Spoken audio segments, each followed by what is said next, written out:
Welcome back. We're very happy to have you with us. We're continuing our gospel reflections for the fourth Sunday of Lent. We're going to start with Year A. We're going to do two separate videos for Year A and Year C because our parish here celebrates Year A, and I know that wherever you are, you might be doing Year C, and I don't want anybody telling me that I did the wrong readings or anything like that. So we'll do them both. And we'll start with the reading from John's Gospel from for the fourth Sunday of Lent. A reading from the Holy Gospel according to John. As Jesus passed by, he saw a man blind from birth.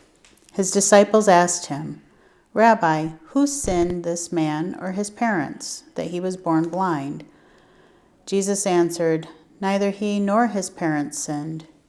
It is so that the works of God might be made visible through him. We have to do the works of the one who sent me while it is day. Night is coming when no one can work. While I am in the world, I am the light of the world." When he had said this, he spat on the ground and made clay with the saliva and smeared the clay on his eyes and said to him, "Go wash in the pool of Siloam," which meant sent. So he went and washed and came back able to see. His neighbors and those who had seen him earlier as a beggar said, "Isn't this the one who used to sit and beg?" Some said, "It is," but others said, "No, he just looks like him." He said, "I am." So they said to him, "How were your eyes opened?" He replied, "The man called Jesus made clay and anointed my eyes, and told me to go to Siloam and wash. So I went there and washed and was able to see." And they said to him, "Where is he?" He said, "I don't know." They brought the one who was once blind to the Pharisees. Now Jesus had made clay and opened his eyes on a Sabbath. So then the Pharisees also asked him how he was able to see. He said to them, "He put clay on my eyes, and I washed, and now I can see." So some of the Pharisees said, "This man is not from God, because he does not keep the Sabbath." But others said, "How can a sinful man do such signs?" And there was a division among them. So they said to the blind man again, "What do you have to say about him, since he opened your eyes?" He said, "He is a prophet." Now the Jews did not believe that he had been blind and gained his sight until they summoned the parents of the one who had gained his sight. They asked them, "Is this your son who you say was born blind? How does he now see?" His parents answered and said, "We know that this is our son and that he was born blind. We do not know how he now sees, nor do we know who opened his eyes. Ask him. He is of age. He can speak for himself." His parents said this because they were afraid of the Jews, for the Jews had already agreed that if anyone acknowledged him as the Christ, he would be expelled from the synagogue. For this reason his parents said, "He is of age. Question him." So a second time they called the man who had been blind and said to him, "Give God the praise. We know that this man is a sinner." He replied, "If he is a sinner, I do not know. One thing I do know is that I was blind, and now I see." So they said to him, "What did he do to you? How did he open your eyes?" He answered them, "I told you already, and you did not listen. Why do you want to hear it again? Do you want to become his disciples too?" They ridiculed him and said, "You are that man's disciple. We are disciples of Moses. We know that God spoke to Moses, but we do not know where this one is from." The man answered and said to them, "This is what is so amazing, that you do not know where he is from, yet he opened my eyes. We know that God does not listen to sinners, but if one is devout and does his will, he listens to him. It is unheard of that anyone ever opened the eyes of a person born blind. If this man were not from God, he would not be able to do anything." They answered him and said to him, "You were born totally in sin, and are you trying to teach us?" Then they threw him out. When Jesus heard that they had thrown him out, he found him and said, "Do you believe in the Son of Man?" He answered and said, "Who is he, sir, that I may believe in him?" Jesus said to him, "You have seen him, and the one speaking with you is he." He said, "I do believe, Lord," and he worshipped him. Then Jesus said, "I came into this world for judgment, so that those who do not see might see, and those who do see might become blind." Some of the Pharisees who were with him heard this and said to him, "Surely we are not also blind, are we?" Jesus said to them, "If you were blind, you would have no sin. But now you are saying, 'We see,' so your sin remains." The Gospel of the Lord. Praise to you, Lord Jesus Christ. So this is one of the more amazing scenes. The woman at the well, and the raising of Lazarus are all of these scrutiny readings. And they go together because they're used specifically in preparation for people who are catechumens, who are getting baptized. And one of the things you can ask yourself is, well, okay, I get it with this one because he washes his face. I get the one at the well because there's water, but then Lazarus, there's no water. So what's the problem? Well, it has nothing to do with water, why they're used with baptism. That's kind of a bonus with the first two.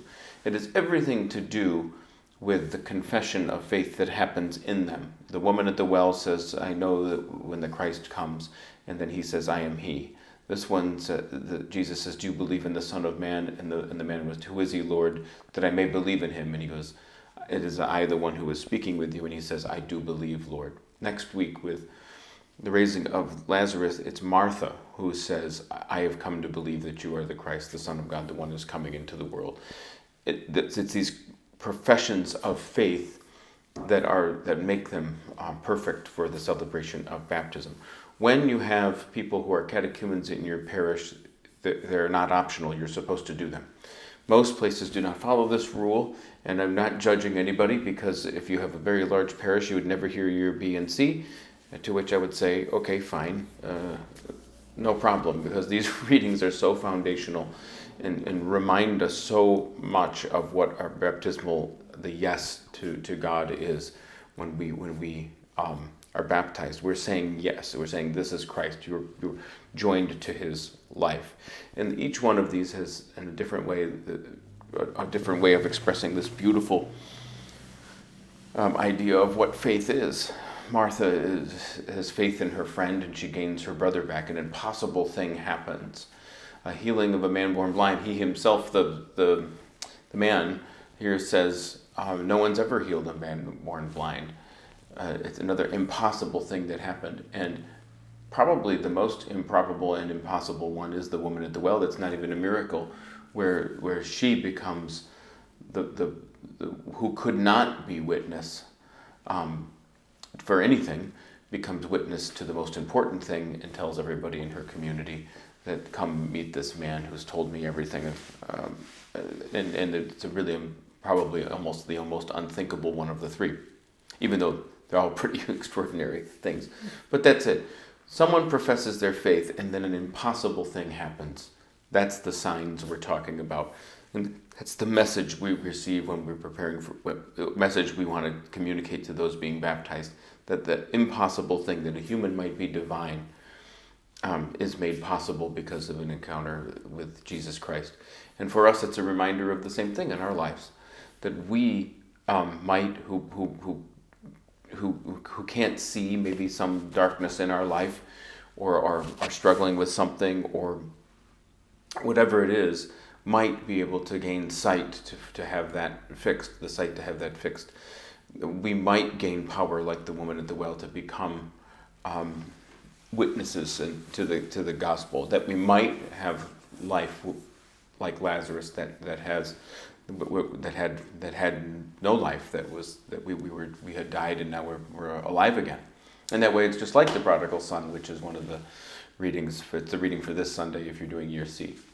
So it's those remarkable things, and those things that I would very gently disagree with if a pastor would say, "Oh no, we're going to do the other readings for the scrutinies because they're good too." Yes, they are good too, but they don't have that formula in them in the way that these three 3 do, and that is something that we have to appreciate and really, really celebrate about these astonishing readings.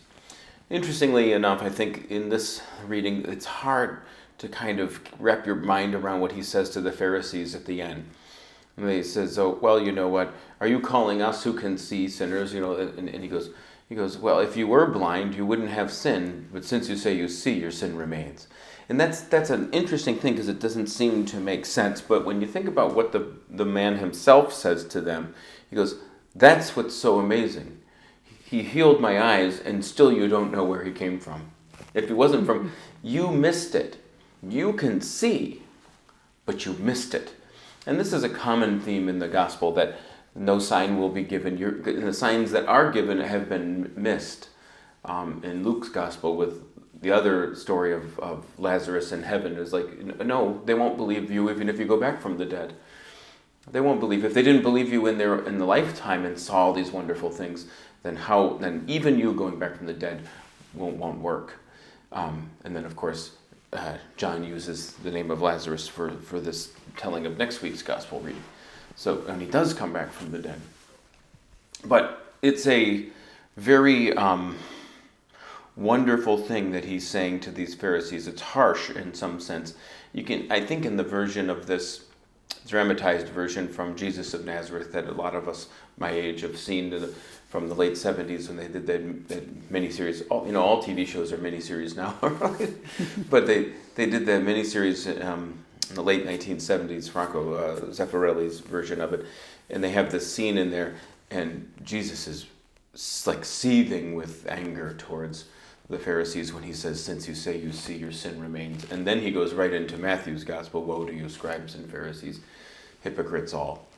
And that is very direct. It was a wonderful combination of the gospel accounts to tell that amazing story. But that's this amazing thing. Is first of all, we have to understand that this man was born blind, so someone sinned. It's right there in the beginning. And Jesus blasts this apart by saying, "No one. It is so that God's healing work can be seen in him that he was born blind," which is an astonishing thing to say. Not only because God's work is healing, which is astonishing in itself and an important thing for us to remember. To heal is the work of God, to heal one another and to heal people. But also that sin and punishment and death are separated by Jesus. This has been true of human beings pretty much from the beginning, that we've equated committing a sin with some deficiency or death. If you think about it in the most basic level, you can think about cave people, and no one was there to witness this, but if some guy went out hunting in the middle of the night and they couldn't find him the next day, and they found him at the bottom of a cliff dead, they'd probably come up with a rule that said, "Don't hunt at night." And don't hunt at night because everybody who does it dies. So you have this, here's a rule. What happens when you break the rule? You die. So someone hunts at dusk, but they come back with a limp. And they're like, okay, that wasn't quite dark. So our brains over eons have connected sin and death and those kinds of things in that way. That's pretty philosophical. We'll do a whole video about that one day. But that's our way we're wired. And Jesus says no to that. And this week he says no to that. Last week he says no to it without saying it. This week he says no, it's neither. And with the raising of Lazarus, he literally says, "You're free. You're free." When Lazarus comes out of the tomb, he says, "Untie him and let him go." Sounds like he's being let out of prison. And he talks about the burial bands that they bound him together, and like there were handcuffs, like he was chained and shackled. Let him go. You were freed from death. Sin can no longer take your life from you in that way. And those things are told to us, so that's an extraordinary thing too. But this thing about sight, blindness in the gospel is always, it's symbolic. Yes, he really healed blind people, but you can tell by the way he talks to the Pharisees that he's using it as a way to say, you're still blind. You're the sinner, because you're the one who's blind. This man, he didn't sin. If you had sinned, you wouldn't be blind. You would have seen, because this man can see now. But you who miss everything, it doesn't matter that your eyes work. you haven't seen anything. Your sin remains. You've missed it all. It's wonderful when you think about it, when you finally get it, what Jesus is getting at. So, and it makes it relevant for us too, because it says to us, we all have some blindness, something that's blocking us, some harshness in us, some fear that's preventing us from reconciling, from being kind, from holding on to dangerous habits or anything like that we struggle with. We all have to confront our own blindness in that metaphorical sense, so that we can not be like these Pharisees, so that we, like this man, can say, I do believe, I'm not missing anything. This man gave my sight to me and I was born blind. No one's ever done that before. That way he can look at the Pharisees and say, how is it possible you missed the greatness of this? How is it possible that you've missed this? Anyway, so that's a good way to wrap that up too. There was one other thing I was going to say about it, but it left me, so there you go. You're off the hook for that one. But we'll also do a video for the Year C readings, which is the Prodigal Son too. So if this isn't a reading you heard this week, then you can look for the other one we're posting too. So have a wonderful week, and we will see you back for week 5 already. And already closing in on Holy Week here. So thank you for joining us, and have a wonderful week.